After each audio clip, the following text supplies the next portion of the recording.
Hello everybody, thanks for joining me again.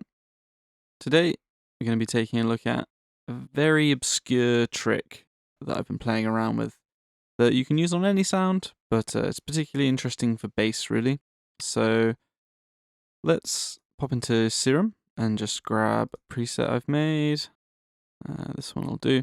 Right, so essentially the idea behind this technique is that it lets us modulate any parameter only the duration of the first cycle of the bass. I mean, you could make it work on any cycle of the bass if you wanted, but it's particularly useful to make it work for the first cycle because we can play around with the transient without affecting the rest of the bass note.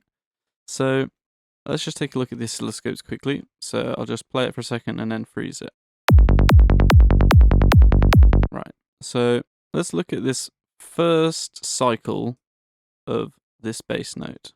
Or this bass note if you like, but I'm going to look at this one. So yeah, this first cycle, we can see that the sub is still present throughout the entire cycle because this first part is getting shifted upwards and the second part shifted downwards, and it's the same throughout. Whereas usually when we've processed the bass and stuff, we end up without any sub at the start, which is what lets us push the transient louder because there's no sub, so therefore less kind of bias, if that makes sense. So we can push this louder before it hits 0 or whatever. Okay, so we can emulate that using this trick. So watch this first cycle.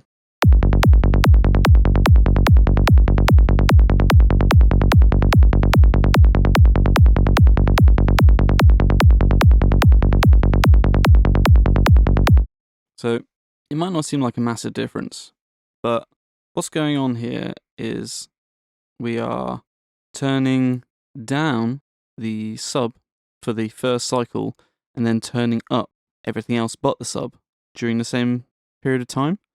So we are turning the sub down and then turning everything else up so that we can get a more powerful transient happening without actually adding volume to the bass note. Okay, so just so you can kind of see this happening, if I have it so it just lowers the volume of the sub.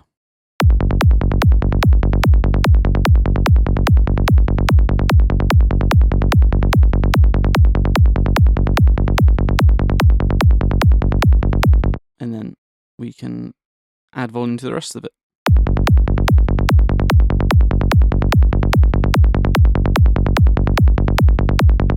Okay, so you're not restricted to only doing this with this technique. You could just distort the first cycle, or you could just push the mids, or just do something during that first cycle just to get some transient interest or more powerful transient going on.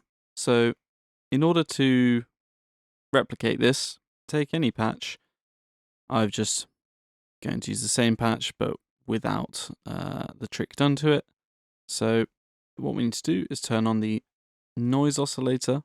You need to click one shot and key tracking.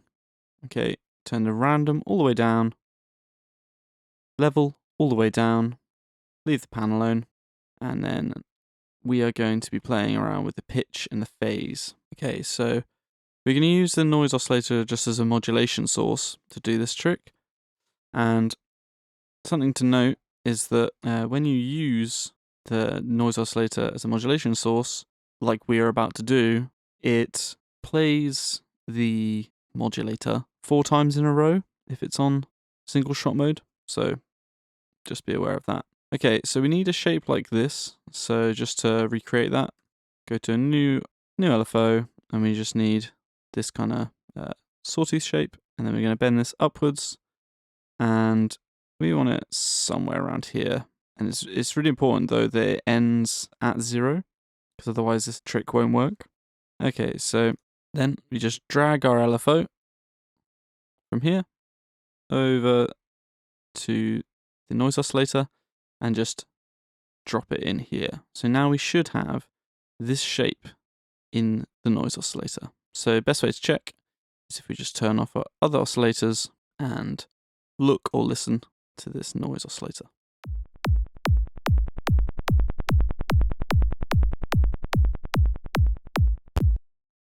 Okay, so we've got a very, very low pitched square wave essentially.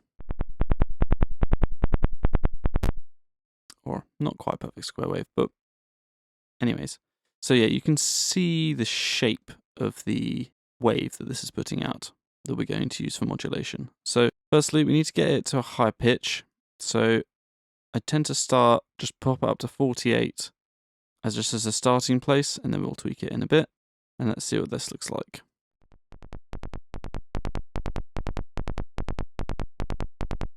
Okay, so we're getting 2 oscillations. We turn the phase down to 0. Just turn off this filter over here so we're not getting this snappiness. We turn the phase to 0. We should have 4 oscillations. Okay, there we are. So yeah, if there's 4 of them and we have 100%, then 75 should be just play 1 of them. Let's go for 75. And you can see there's just this little bit of down before it goes up, but we don't really want that because it's going to kind of sort of not make the modulation work immediately like we need it to for this trick. So let's just go for maybe 76 phase and see if that kind of fixes it. 77 is giving it just a immediately upwards shape, which is what we're after. Okay, and then for the pitch, now the way I would know exactly how long to make it, the way I go about doing that is we turn our oscillators back on and just look at the waveform that gets produced and make sure the level's still up.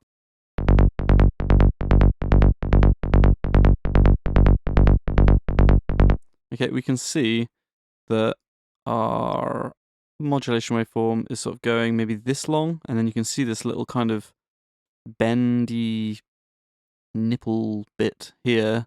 We don't want that. We want, like, that's where the modulation is ending, or our waveform is ending. We want that to happen at the start of the next cycle. So let's just turn the pitch down to get a longer cycle.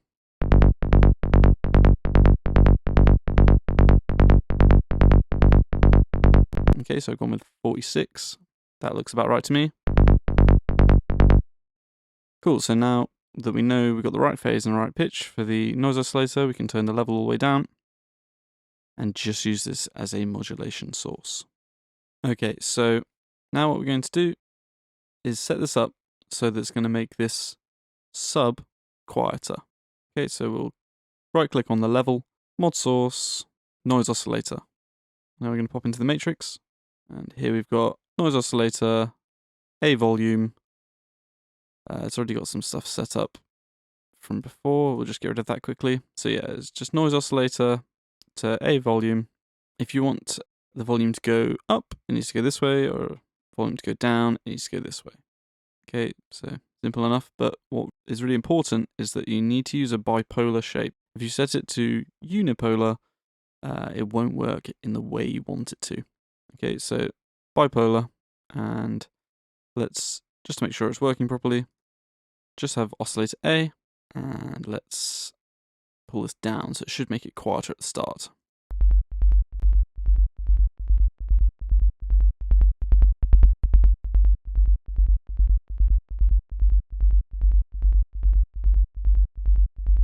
Okay, now we can repeat the process, but with oscillator B, and let's say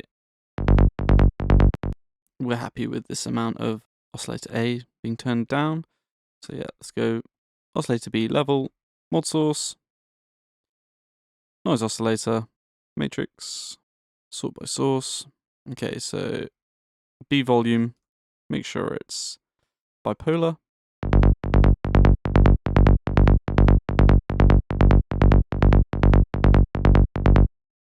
And there we go. Okay, so If you wanted to be able to control this with like a macro, you can just go over to the auxiliary source, and let's say macro 2, macro 2, and now you can control it from a macro.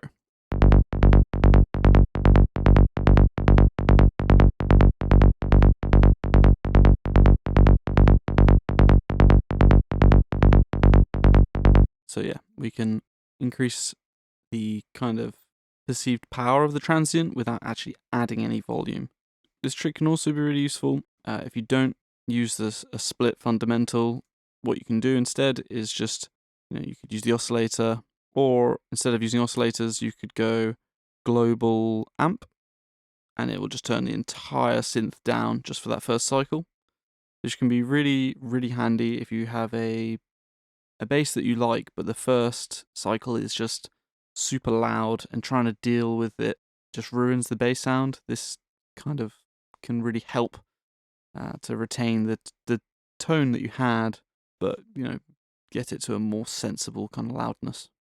Okay, yeah, and like I said before, you're not restricted to what you do with the trick, but this is just something I like to do with it, just so we can hear it in action.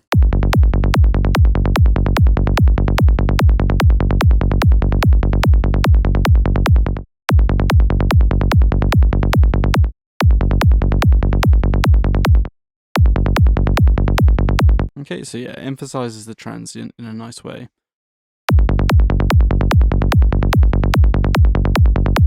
Okay, so I hope you guys like the video. If you find anything cool you can do with this trick, then please let us know in the comments.